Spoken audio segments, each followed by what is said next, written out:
मालूम ही नहीं था।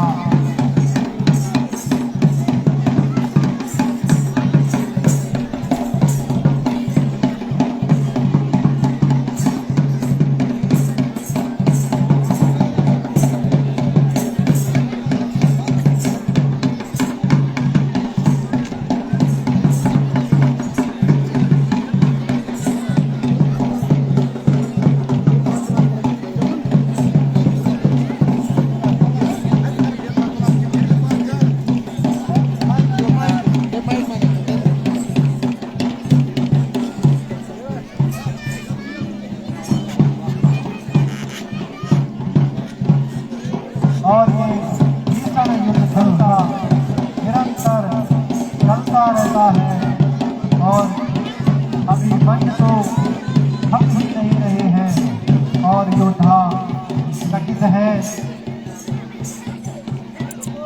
ये बालक अभी भी मान जा, रणभूमि छोड़कर वापस चला जा। गुरुदेव, रण छोड़कर तो कायर भागते हैं। मैं तो आपके प्रिय शिष्य अर्जुन का पुत्र अभिमन्यु हूँ, तो मैं रण कैसे छोड़ूं? और आज आपकी ही वजह से मुझे चक्रव्यूह में उतरना पड़ा। और मेरा सौभाग्य है कि मेरा प्रथम युद्ध गुरु द्रोण से हो रहा है। तो युद्ध के लिए सावधान गुरु द्रोण। का पुत्र, यदि तुम भाग कर रहे हो तो युद्ध के लिए तैयार हो जाओ।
हे अभिमन्यु, मैं आपकी वीरता से प्रसन्न हूँ, लेकिन आज यहाँ से आपको हटना ही पड़ेगा।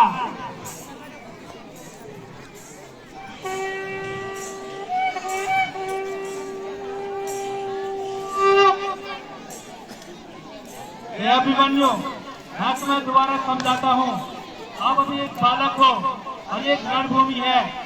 रणभूमि तो पता ही होगा आपको कैसा होता है।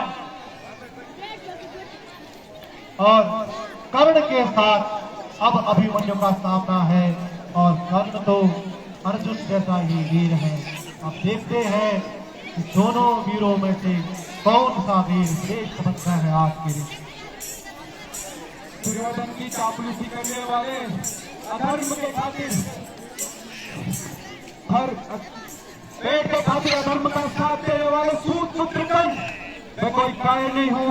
कि रण से वापस लौट जाऊं। मैं धर्म ध्वजा के वाहक अर्जुन का पुत्र अभिमन्यु हूँ। युद्ध के लिए सावधान कर्ण। देखो अभिमन्यु, मैं अभी भी आपको दोबारा समझाता हूँ, ये कोई बच्चों का खेल नहीं, एक रणभूमि है। आपकी भलाई इसमें होगा कि आप यहाँ से निकल जाए। मुझे बच्चा न समझो, मैं योद्धा हूँ, अर्जुन का पुत्र अभिमन्यु हूँ। तो युद्ध कीजिए, ना कि स्वप्न में दीवान चलाइए। देखो अभिमन्यु, मैं आपको दोबारा से यही समझाता हूँ, आज ये रणभूमि है, ये कोई बच्चों का खेल नहीं। आप यहाँ से निकल जाए, इसी में आपका हित होगा।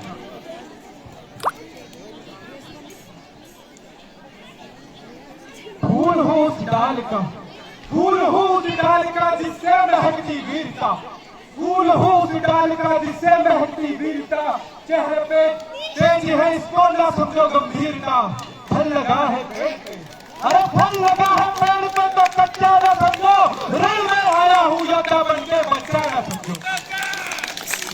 अभिमन्यु, आप ही अपनी मौत को चुनौती दे रहे हैं। मैं भी क्या कर सकता हूँ, युद्ध करने के लिए तैयार हो जाओ।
पर सबके मन खा रहा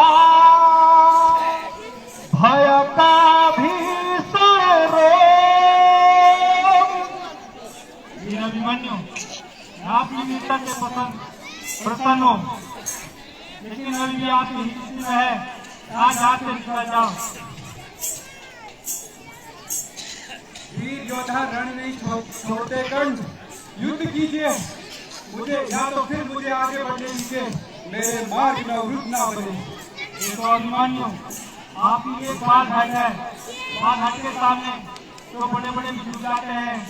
मैं आपकी वीरता से इतना प्रसन्न हूँ, इसका कोई बोल नहीं सकता है। आप युद्ध ठीक है अभिमन्यु।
द्वार को भी पार करता हुआ वीर अभिमन्यु आगे बढ़ता हुआ अपने लक्ष्य की ओर।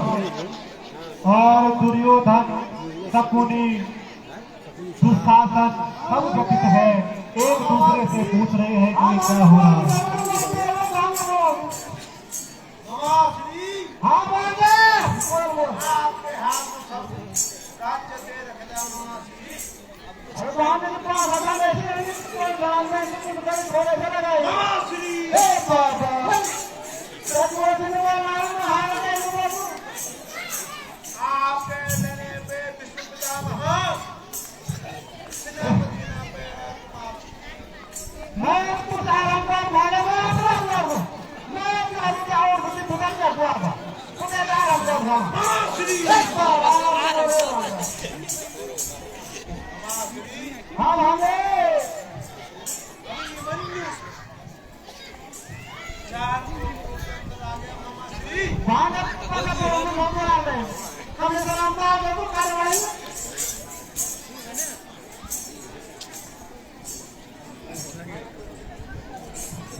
बहुत विश्वास था पर कराने में सही से रहे मैं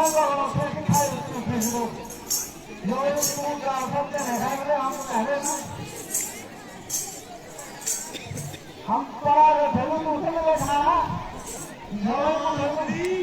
हम भाई पढ़ा रहे थे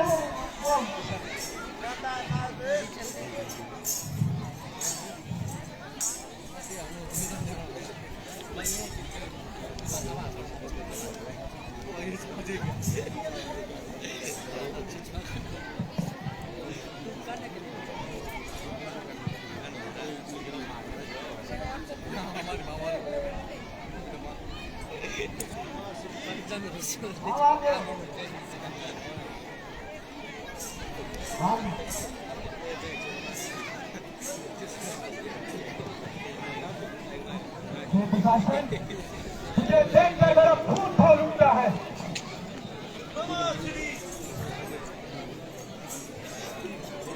मन तो करता है कि तेरी गर्दन को धड़ से अलग कर दूं, किंतु ताऊ से ही भीम ने प्रण ले रखा है कि तेरे लहू से माता द्रौपदी के केस को धोएंगे, वरना आज मैं तेरा वध कर देता हूं।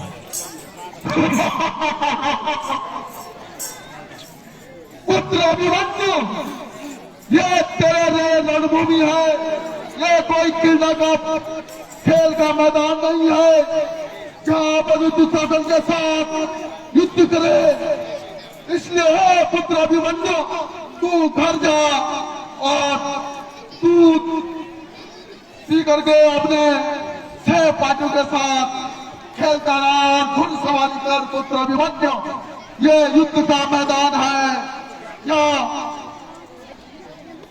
युद्ध की भाषा बोली जाती है, न कि मुंहों की भाषा। ये तुझे शोभा देता है, जो तेरी दुधमुई भाषा है, ये दुशासन को पसंद नहीं आई। अर्जुन का पुत्र हूँ, सुभद्रा का लाल हूँ मैं। अर्जुन का पुत्र हूँ मैं, सुभद्रा का लाल हूँ मैं। प्रतिशोध की ज्वाला धड़क रही है, आज तेरा काल हूँ मैं। तो ठीक है पुत्र अभिमन्यु, युद्ध करने के लिए तैयार हो जा। धड़क रही है धमनिया, न मार्ग को अवरुद्ध कर, योद्धा बनकर आया हूँ सामने, आप मुझसे युद्ध कर।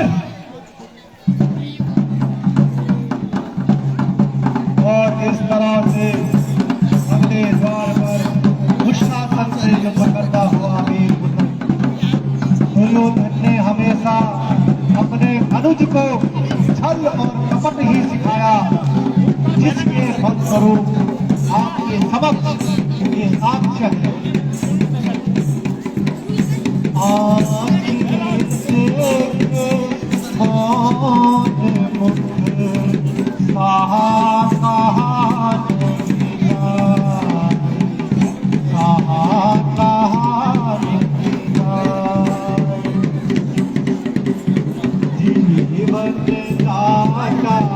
एक है समदर्शी भगवत ऐसी जिसकी वासना वैसा जीवन का वैसा जीवन का तापस राजस सतगुणवती माता प्रकृति प्रधान जैसी जननी भावना वैसी संतान वैसी संतान जैसी जननी भावना होती है वैसी संतान होती है। और दुर्योधन ने तो अपने छोटे अनुजों को यही सिखाया है, छल और कपट और अनुचित करना।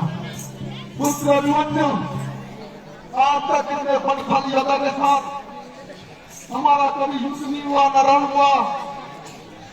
आज अर्जुन के पुत्र अभिमन्यु का जो नेतृत्व है वो सर्वोपरि है और तेरे इस युद्ध को इतिहास में हमेशा हर किसी के लिए प्रेरणादायक रहेगा।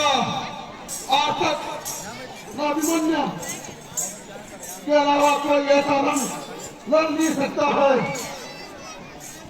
कहा वीरों की गाथा कार्य होता श्री युद्ध कीजिए या तो मुझे आगे बढ़ने दीजिए। पुत्र अभिमन्यु, जब तक दुर्योधन जिंदा है तब तक मैं अपने तलवार को आपको बैठने नहीं दूंगा। इसलिए हे पुत्र अभिमन्यु, युद्ध के लिए तैयार हो जाओ।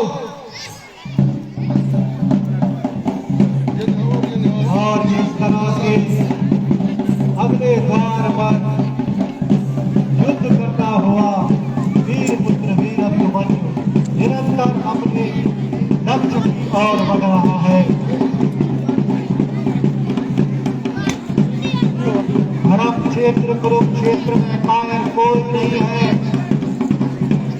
न दुर्योधन कायर है न अभिमन्यु कायर है, किंतु दुर्योधन ने सदैव कपट को कराया है, अपनी रणनीति में भी ऊंचा स्थान दिया है। इसलिए युधिष्ठिर को चिंता पकड़ने के सिलसिले में वो द्रोणाचार्य से भी झूठ बोला और सुशर्मा से भी झूठ बोला। वो जानता था कि वचन याद दिलाने के लिए अर्जुन सुशर्मा को जिंदा ही नहीं छोड़ेगा, तो फिर वचन कैसा।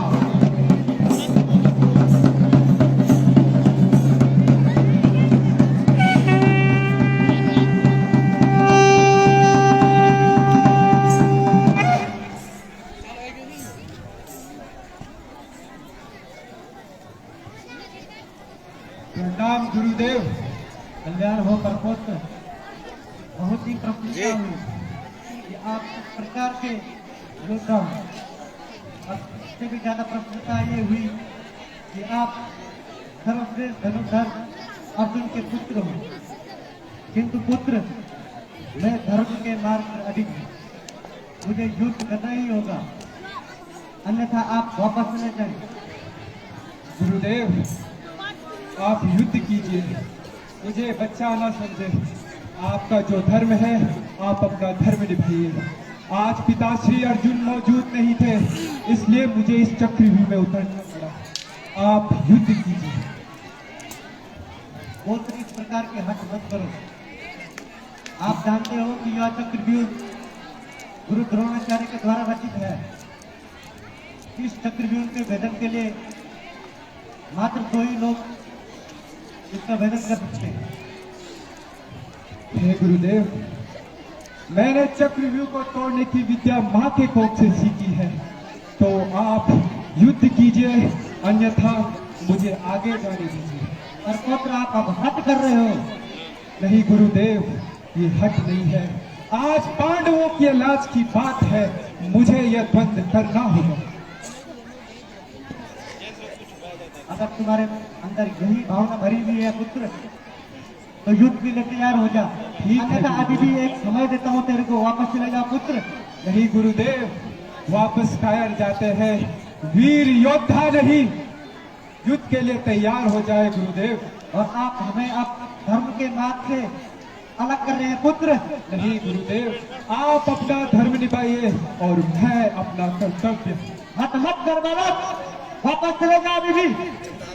गुरुदेव, शब्दों से बहुत खेल लिया, आओ शस्त्र उठाओ और बंद करो। ठीक है पुत्र, युद्ध के लिए तैयार हो जा। ठीक है। और अभिमन्यु अपने कुल गुरु कृपाचार्य से भी युद्ध करते हुए, देखो कर्मों का एक ऐसा खेल है कि आपस में भाई भाई का युद्ध, गुरु शिष्य का युद्ध, कुल गुरु और शिष्य का युद्ध, ऐसा युद्ध आज तक न हुआ था, न आगे हुआ होगा। और अभिमन्यु की कुशलता को देखकर कृपाचार्य भी चकित है।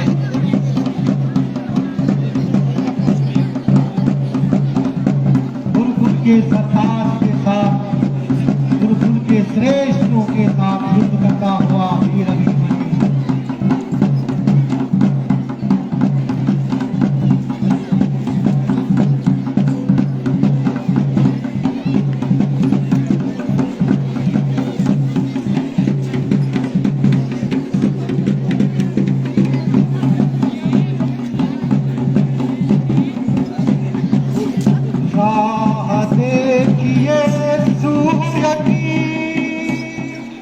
होगा नया प्रभात, धर्म जूझने जा रहा है अधर्म के साथ।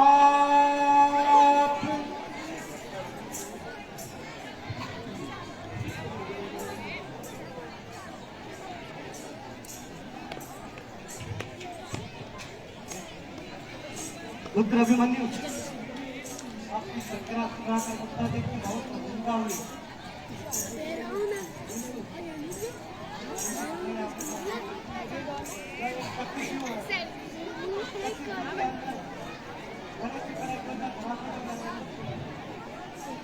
हे गुरुदेव, ये तो मेरा सौभाग्य है कि आज इतने बड़े बड़े योद्धाओं से मेरा सामना है, किंतु कर्तव्य के इस पद पर आप मुझे यूं ना रोकिए, युद्ध कीजिए या तो मुझे आगे जाने दीजिए। अरे पुत्र, कर्तव्य की बात को हमसे भले कौन जानता है पुत्र। बहुत बुरा फंस चुके हैं प्रतिकूल के अंदर। हर वो कदम को जानने में बहुत कष्ट पैदा हो रहा है। आप अपना धर्म निभाइए, युद्ध कीजिए गुरुदेव। बहुत बढ़िया। कृपाचार्य अभिमन्यु को समझाते हैं कि हे पुत्र, हे वत्स, अब भी समय है, अब भी समझ जाओ, तेरे हाथ में कोई अनुचित सा काम हो जाए। अभिमन्यु तो वीर है, वो एक तक अपने लक्ष्य की ओर बढ़ते जा रहा है। अभिमन्यु, एक अंतिम क्षण है युद्ध का, अन्यथा या तो कराए हमारी या अब।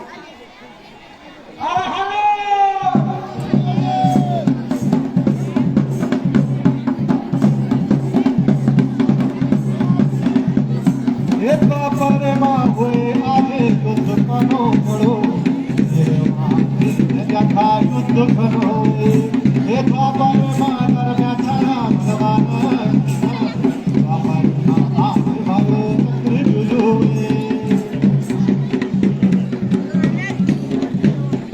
बड़ा बड़ा बड़ा बड़ा हमारे आज तुमने अभिमन्यु।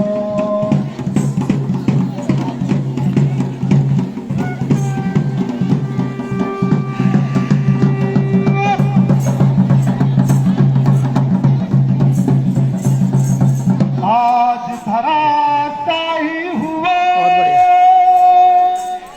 गुरुकुल के सरताज, उनको अभिवादन करे सारा वीर समाज। कुल गुरु कृपाचार्य भी प्राप्त होते हुए अभिमन्यु अपने लक्ष्य की ओर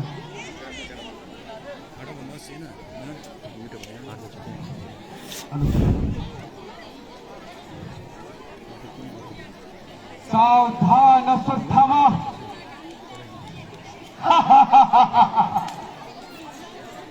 अभिमन्यु, बहुत खुशी है आपको देख के।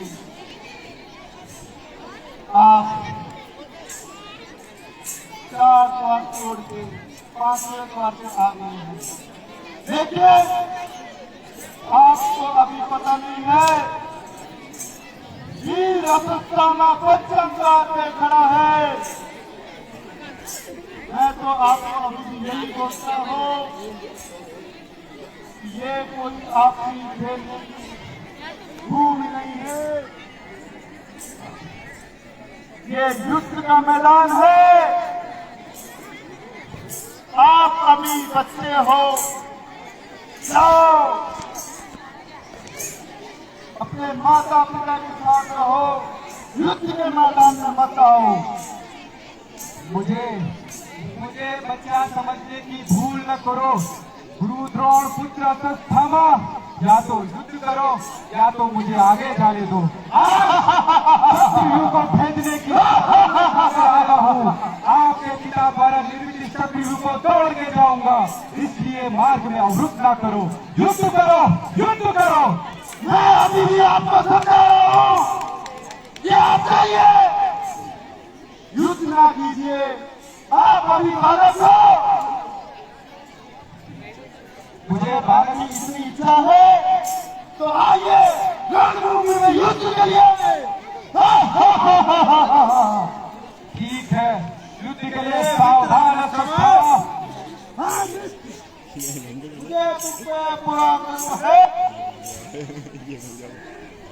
ये बाबा श्री आपकी जवानी है, मुझे तुमसे पूरा करना है। अभी मन उसके अंदर नहीं आ सकता।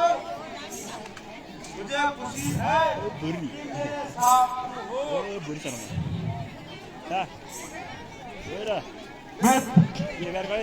आप सदा भी चिंता न करिए, मैं आपके साथ था, हूँ, हमेशा रहूंगा।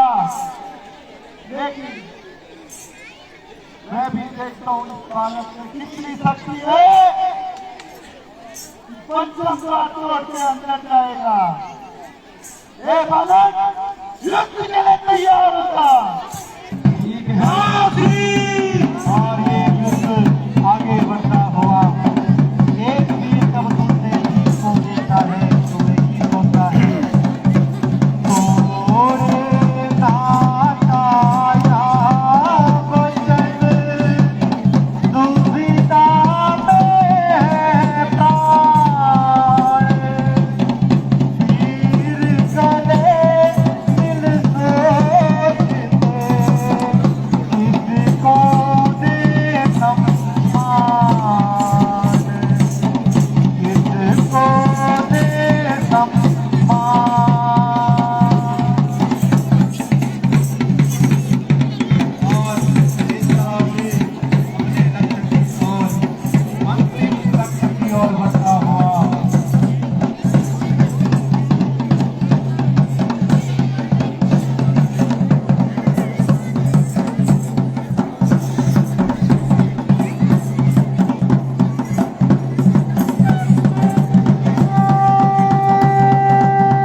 बड़े बड़े महाराज जी लगा रखे थे मैंने, क्या करूं? आप लोगों को ना भागो ना, सब लोगों को साथ से करे मामा जी, हर बार में देखा ना। वाले घबराओ मत, घबराओ ना, हम चिंतित किए हैं आदमी पूरी सेवा 28 अक्टूबर सेनापति जी महाराज, मेरे तुम पे पूरा भरोसा है। निश्चित रहे महाराज, मुझे पूरा भरोसा है।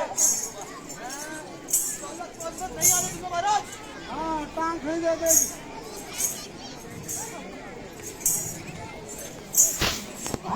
चिंता मत करो, खड़े रहो आराम से कुर्सी में।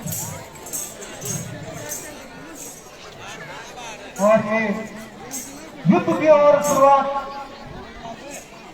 अगले द्वार पे अभिमन्यु पहुंच गए हैं। तकरीबन ये अंतिम दौरों का अब निर्णय है।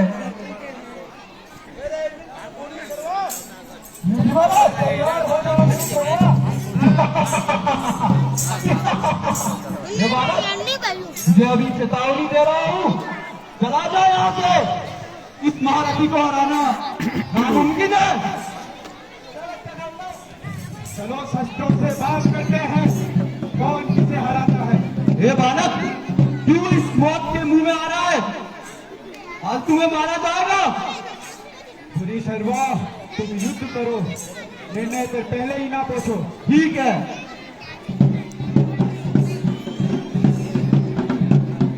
सुभद्रा को लाल हो, अर्जुन को मुंडे,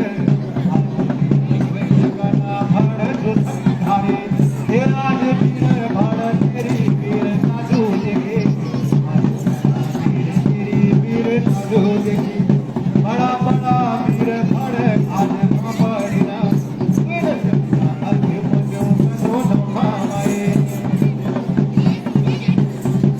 और पूरी शर्मा जो 11,000 पूरी सेना का सेनापति है, वो भी अभिमन्यु के सामने ज्यादा देर नहीं सके।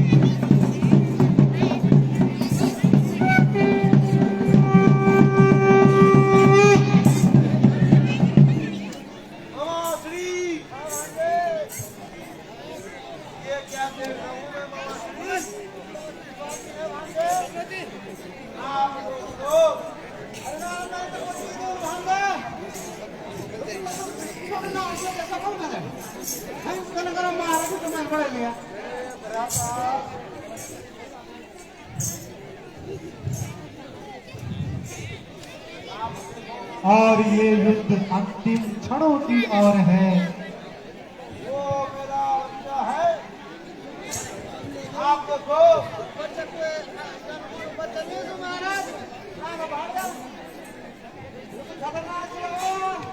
युद्ध के लिए सावधान लक्ष्मण।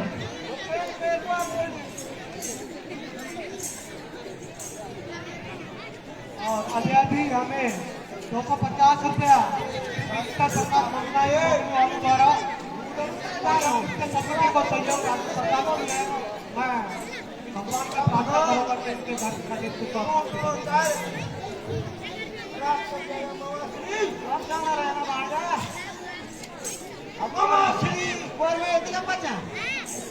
और दुर्योधन और शकुनी रणनीति बनाता हुआ उनके मन में तो कपट है और कपट को ही जिंदा रखना चाहते हैं। अभिमन्यु को वो लाल सा दे रहे हैं, प्यार से धमका रहे हैं ताकि वो समझ न सके बालक के साथ ऐसा छल करना। ये तो शकुनी के प्रथम अध्याय में है।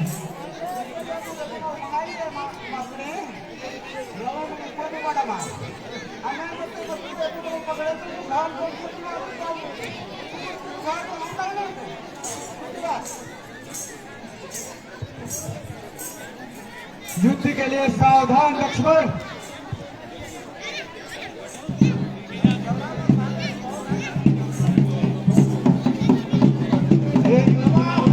आखिर द्वार बोलो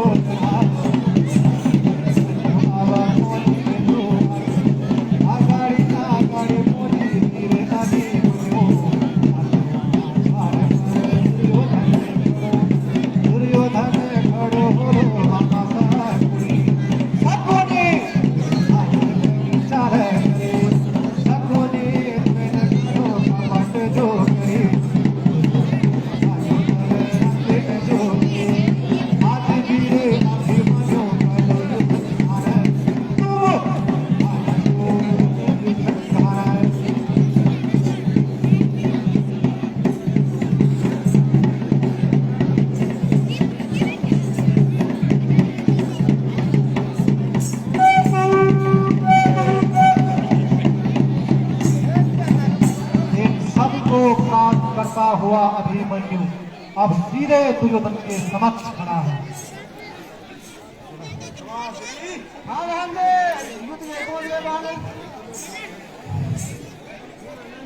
आवाज सकली आखिरकार पहुंच गया हूं आप तक। मैं सच्चा सामान हूँ क्या घर जा बात में बोलूँगा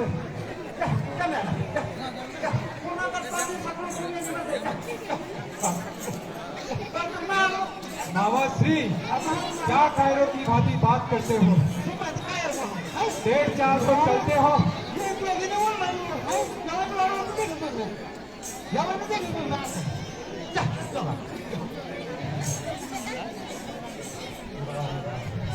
युद्ध के लिए तैयार हो जाए बाबा सपनी।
ऐसा क्षण है कि स्वयं मैं भी इस क्षण को नहीं देख पा रहा हूं।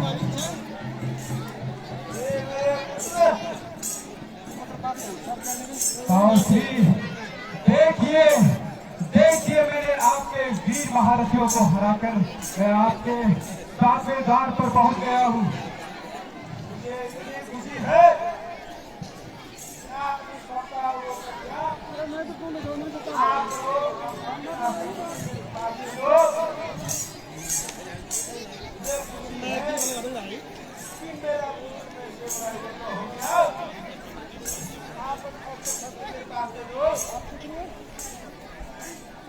श्री अगर मेरे अस्त्र शस्त्र देने से ये महाभारत जीतता है तो इससे कितनी खुशी होगी। दादा विदुर भीष्म पितामह सभी पांडवों को सभी भाई बंधुओं को कितनी खुशी होगी ये जानकर कि मेरे अस्त्र शस्त्र देने से ये महाभारत जीत गई है। अगर आपका वचन सत्य है तो लीजिए ये अस्त्र शस्त्र मैं आपको देता हूँ। बलि भीम के वचन का रखने को सम्मान झुका दिए अभिमन्यु ने अपने तीर कमान।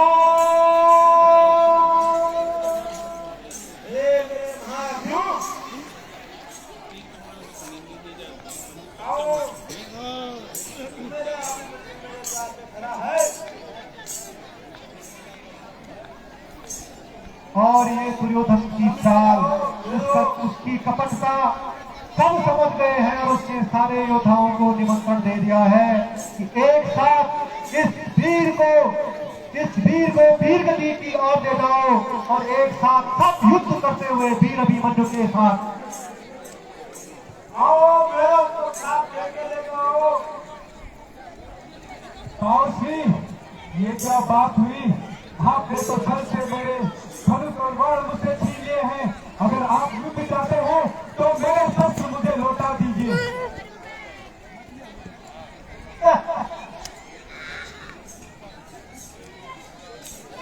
कायरों की भांति ऐसा अधर्म ना कीजिए बाबूजी, मुझे मेरे अस्त्र शस्त्र लौटा दीजिए।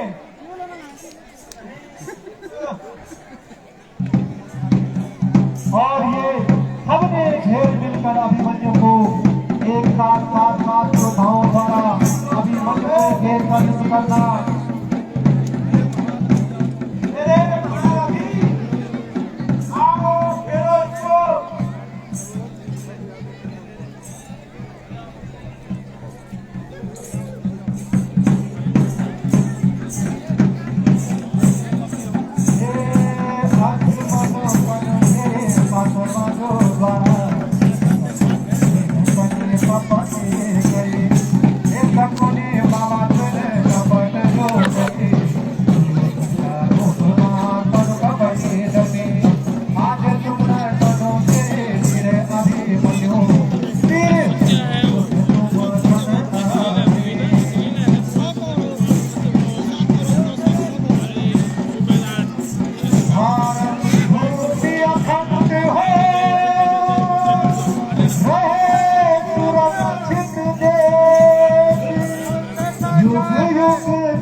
रहे, यही अमर संदेश।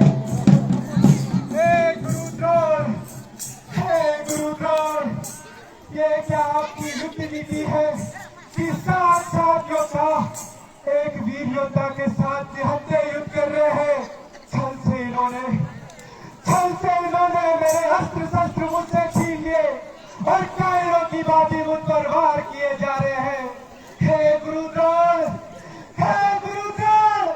आप क्यों खामोश हो? आपकी क्या यह युद्ध नीति है कि इन जैसे कायरों के हाथों आज मैं वीर गति को प्राप्त होऊंगा? मेरे पिताश्री से कहना कि उनके पुत्र अभिमन्यु ने उनकी आंच पर प्राण से नहीं लगने दिया। मेरी माता से कहना कि मैंने उनके प्रतिशोध का बदला बड़ी वीरता से किया।